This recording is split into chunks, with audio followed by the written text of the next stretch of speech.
My husband overheard me tell my friend I know he settled for me and doesn't find me attractive. Now he's acting lower than my self-esteem and I don't know how to help. So, I have a friend, let's call her Anna, and she is an incredibly beautiful woman, and she could have her pick of men whenever she wanted to. She recently broke up with her boyfriend because she was out of his league, and he knew it too because he would act in insecure ways.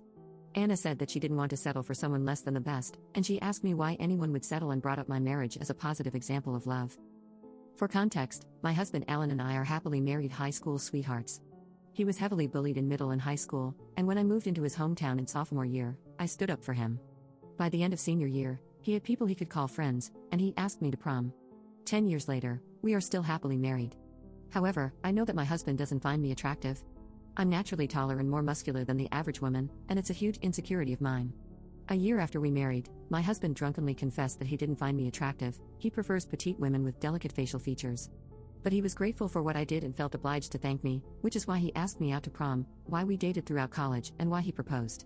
He still loved me very much but wasn't attracted to me. The next morning, he was hungover and had forgotten his confession. He doesn't drink much because he doesn't have a filter and tells the unvarnished truth. I felt crushed, but our marriage was very good otherwise.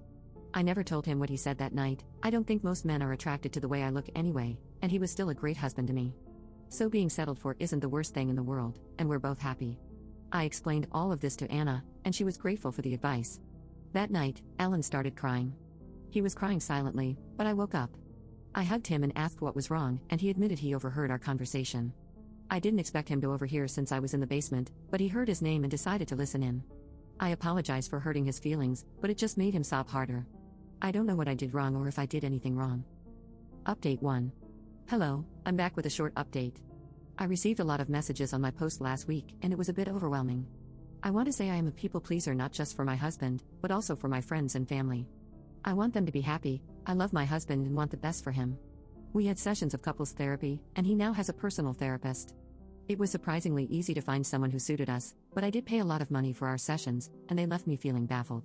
Our counselor was a no-nonsense but comforting older woman. We went through our life, discussing how he was bullied, how we met, how we married, and our careers. I told her about how he had drunkenly told me he wasn't attracted to me, but that didn't matter because we loved each other, and I didn't know what made him upset. She asked us honestly if we wouldn't be happier as best friends but married to other people. Alan adamantly said no. She brought up affection, bedroom life, those things. We told her we had an active bedroom life with a couple of quirks and were very affectionate, etc., which she focused on. She basically said someone is lying at some point because you can't have all of those things together. She asked Alan to walk through his attraction, and he snapped and said he didn't want to talk about having disgusting or bad thoughts about me. It was a very long conversation afterward, and I'm still confused, but essentially he thought that anyone lusting or having those kinds of thoughts about me was bad, especially other people. He loved me for me. It wasn't even about me being his wife or me being a woman, or those common things. He thought anyone who had thoughts about me was bad and I should be protected from them. Alan told the counselor that I was too soft, gentle, and pure to think that there are bad thoughts about me and bad people. I've never heard that before from anyone. I told our counselor that nothing bad has happened to me. I was worried if Alan had trauma in his past that made him wary of others since he had been bullied so viciously in school, but he said that I was thinking of him again and I should think about myself. He said I still didn't realize that the world is scary for me. The counselor asked about any guilt he felt about attraction, and he broke down. A couple of years ago, I had intensive surgery, and Alan helped me with everything, even eating, showering, and getting around. He confessed that when he helped me with bathing or dressing, he accidentally looked more than he should have, and he could feel that I was starting to realize he was having those thoughts about me and shut down. I don't really remember that, but he's my husband. I didn't and don't mind if he looks. He talked about how much he loves me and wants to spend the rest of his life with me. My counselor said I have grown up to think of others' wants and desires above my own, and I do have people-pleasing tendencies, but on the whole, I'm pretty mentally healthy. I got a few booklets and packets to fill out. My husband was told he needed intensive therapy as soon as possible, and he had his first session a few days ago. I don't know where this is going or what happened to make him think the way he does. He didn't grow up in a religious environment, and his parents are very affectionate and have a strong marriage. I still love and support my husband. Update 2. Hello everyone, I am back with some updates on my situation from 6 months ago. My husband and I still go to marriage counseling, but he quit therapy because he said it made him worse. We found out a lot during therapy. Much of his trauma came from school, where he was brutally bullied. The adults turned a blind eye, his friends abandoned him, and he couldn't tell his parents.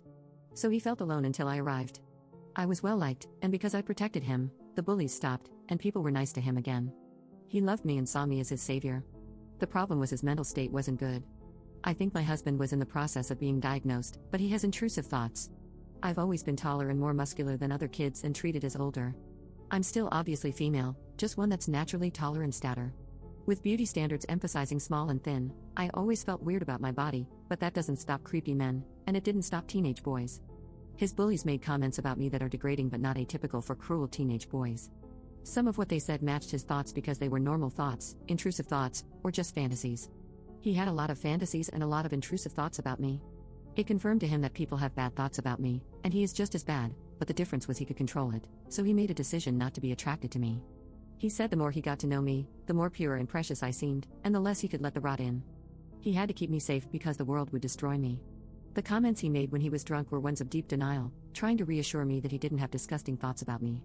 That does explain some things about how my husband behaves around me, especially in the bedroom, and it also explains why he's very protective of me.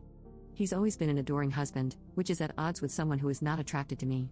The bathtub memory affected him a lot because he could rationalize a lot of things, but for the first time, I was vulnerable physically and in need of his help, and his fantasies and intrusive thoughts got worse. Some of the therapy was to try to get me off the pedestal, but it didn't really work, and his intrusive thoughts got worse. He said he had to quit, and I supported him. He told me some of his fantasies, and some were normal, and some were disturbing. I told him that I loved and trusted him.